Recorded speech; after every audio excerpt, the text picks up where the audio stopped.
The Maniac Mansion series, consisting of Maniac Mansion and Day of the Tentacle, is probably one of the most humorous series that you will ever play through. And I give that to the strange logic that they used in the games and how the games tend to reference themselves. And to basically illustrate, and this is part of the craziness of the series, when they decided on a sequel to Maniac Mansion, they didn't take the main character. They took the main antagonists, well, maybe secondary antagonists, and put them back in the series. But they used a secondary protagonist to become the main protagonist in the sequel. And it just shows how crazy it is. But that's again part of the charm of the series is the weird logic that you use to solve puzzles in the game. For example, in order to get past one of the tentacles, green tentacle actually, in the first game, you have to give him wax fruit and fruit drinks. Yeah, wax fruit and fruit drinks. What an odd combination. Well, I guess it's a fruity combination, but.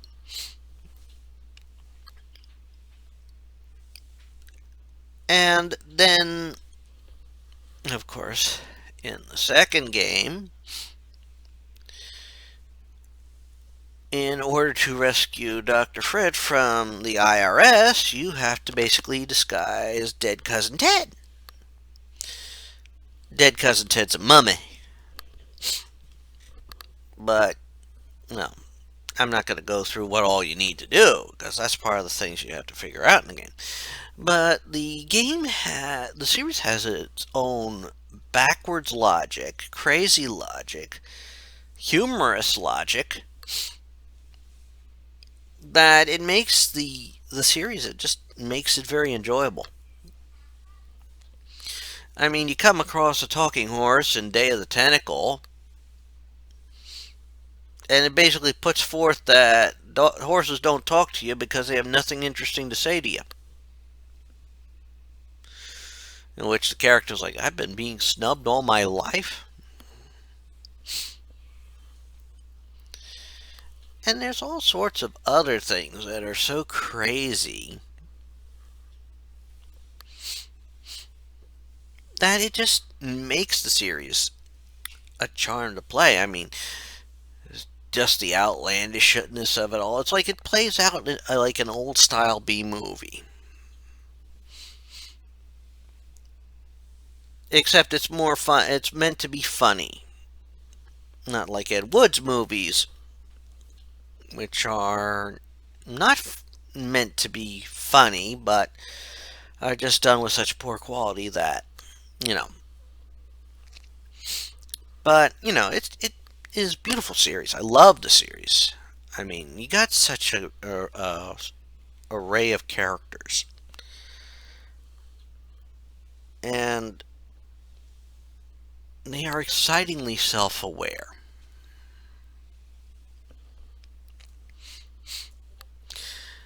And to point, I mean, of course, you have the first game, which you play as Dave, who is trying to rescue his girlfriend, Sandy.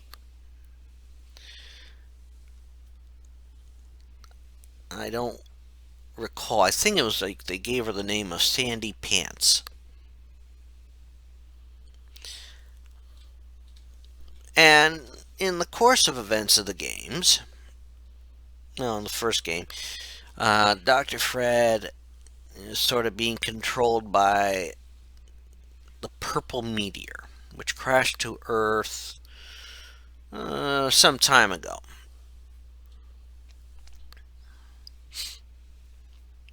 and it has helped guide Dr. Fred along. Now, of course, he's always wanted to be a mad scientist, apparently. I guess it's just inventing runs in the family, which is explained in the sequel game. So he works on other things. But in all sense, I mean, apparently he is a genuine doctor. But the games were just remarkably self-aware. Like in the first game, he has the code to a secret lab as his high score on a game called Meteor Mess. There's a meteor down there. The game can be abbreviated as MM. Maniac Mansion can be abbreviated as MM. I mean, it's a wonderfully self-aware thing. And I have yet to figure out how this mansion would be constructed in the sense of how it looks, because of just the design of it. And it looks a little different with the sequel game because, it had better art styles and could plot out things better. In fact, it's now being run as a hotel in Day of the Tentacle. And that's another thing. You got now the tentacles moving about. They're remarkably self-aware. Makes you wonder how they could see or talk. But they do. And Green Tentacle, he's actually a jolly one. A little bit timid, but in the right aspects, he will stand up to Purple Tentacle. And obviously, some things happen. Certain events are referenced in the second game that may or may not have happened in the first game. I mean, if you played as a different set of characters, obviously you're not going to need to do certain things, or you have to do certain other things. And that was another thing. They made the protagonist of Day of the Tentacle Bernard, and they gave him the last name of Bernoulli. And that is basically because they had to choose a name. They made it alliterative, Bernard Bernoulli. And I believe I learned about Bernoulli when I was in chemistry, because I think he had theorized or come up with an explanation of why water, certain fluids flow through certain tubes faster or slower. I think it was called Bernoulli's equation or something like that, or Bernoulli's principle. Oh, it was a perfect name. I mean, it's not the first time something like that has been done. When, according to the story, and actually it is apparently true, when they were naming Larry Laffer in the Leisure Suit Larry series, well, they definitely wanted the name to be Larry. It had been poking fun at someone they worked with at the time. And to pick the last name, they just opened an encyclopedia. The L Encyclopedia came to the right name of an economist, and boom, there you go.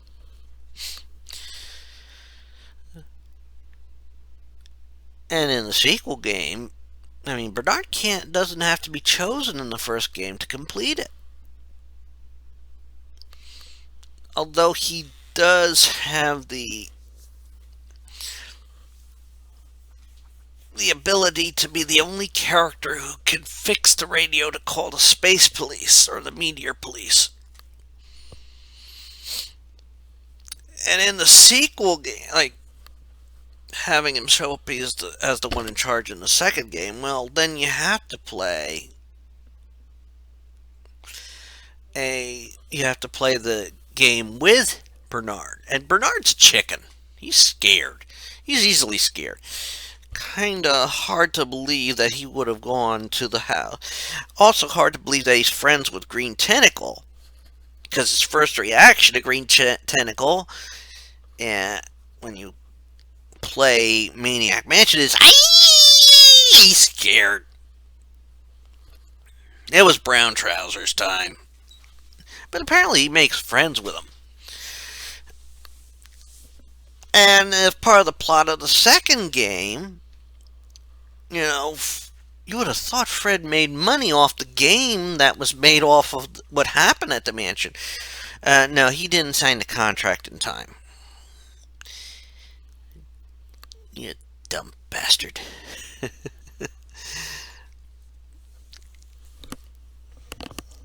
So that's part of getting around it, is they did that to get around it. But in the second game, it's remarkably funny because there is so many twisted ways to solve a problem.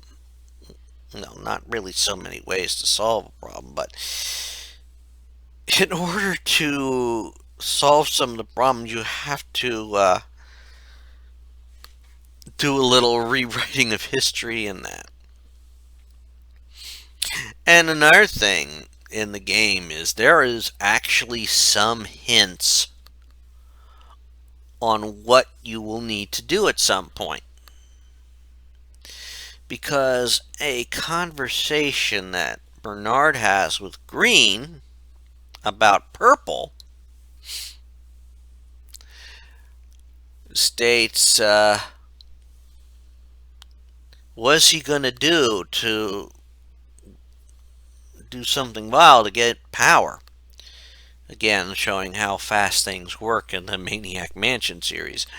Because, hey, in Maniac Mansion, you could mail something out, and it'll get sent to its destination within a few minutes. The item will be, quote, published, and a contract will be sent back a few minutes later. So all the time you're running around the mansion in the second game, Purple Tentacle is basically doing what he can to advance himself politically. Just what we need: a despotic, evil, maniacal, egotistical being in a high power office. Not like that could happen in real life.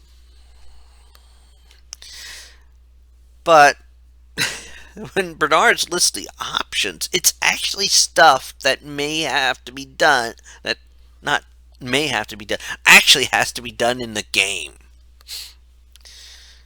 In which, one example, actually I'll give two examples because I can't remember the third option. Pushing old ladies down the stairs. Well, Bernard has to do that in order to get at the video to get a video camera to check out. Or cryogenically freezing hamsters or small animals. Well, we have to do that too. Makes me wonder how that freezer stayed powered all that time. Another beautiful thing is that the game references the previous game with another thing, and breaks the fourth wall completely with that one. In which Bernard has to, the hamster, weirded hamster, has to make it all the way to the future.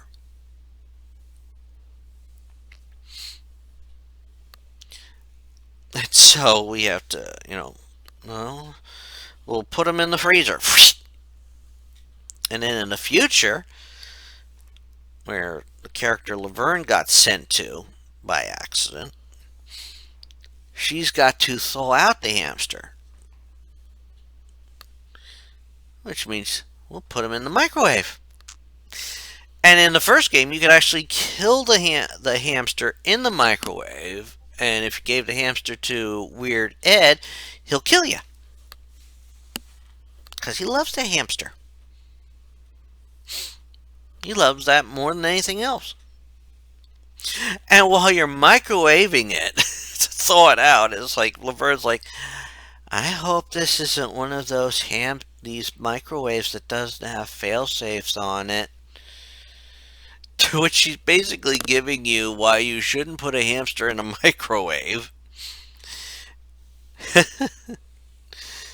And of course, it stops before. I mean, you even get to see the guy, little poor little thing go and bug out and ding. Oh, good, it's done. And another thing, I mean, you gotta get the Edisons out of the house in the future, so you can be able to enter the basement in the future. And what do you use? Well, you use a little bit of cartoon logic and make a skunk to scare them out. Not that they want to, quote, leave the jail cell, but it's how it works. And even in the future, things are just crazy. And that's what makes this game series such a sweet treat to play. And even if you don't get the first game, if you get Day of the Tentacle, you can actually play the first game by playing with Weird Ed's computer, which allows you to play Maniac Mansion. In fact, this is, I think, for one person that I know of has admitted that they never got past never got past Day of the Tentacle because they found Maniac Mansion in the game and just stopped playing Day of the Tentacle and played Maniac Mansion.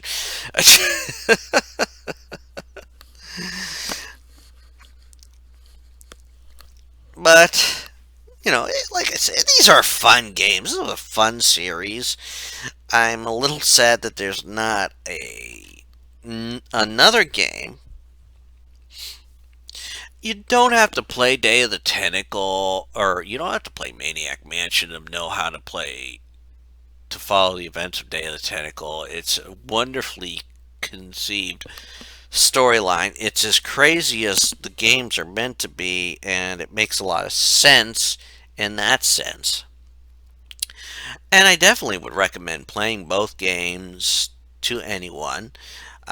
Play Day of the Tentacle. Double Fine Productions managed to re-release it with updated graphics and even some bonuses. And it's definitely a game you should experience at least once in your life, just because of the silliness. And do yourselves a favor, never watch the TV series. If you can find it, don't watch it. I mean, unless you have a love for some of the old comics, like television comics like Joe Flaherty, then maybe you should watch it. But definitely experience the Maniac Mansion series. I totally endorse playing the games because of the crazy logic that you need to solve them. And if you ask yourselves any questions like, how do I do this? Just remember that when the games were made, certain things were either new, like, I gotta say this, when Maniac Mansion became popular, CDs were just new. And computers didn't even have CD-ROMs at that time. Those were coming, but it's before the time of CD-ROMs. So you're going to get exposed to a lot of classic technology in that. Don't let that scare you off, though. It just proves that the series knows how to approach things. And that's all I have to say about Maniac Mansion. This is Rich Kale here on YouTube, Rich Gen X elsewhere. Hope you've listened to the end, and if you have, thank you. Give the video a like. Share it with your friends if they are familiar or not familiar with Maniac Mansion. Let them hear from someone who has played the game. Both of them. Maniac Mansion and Day of the Tentacle. And until next time, you take care and have a good one. Goodbye.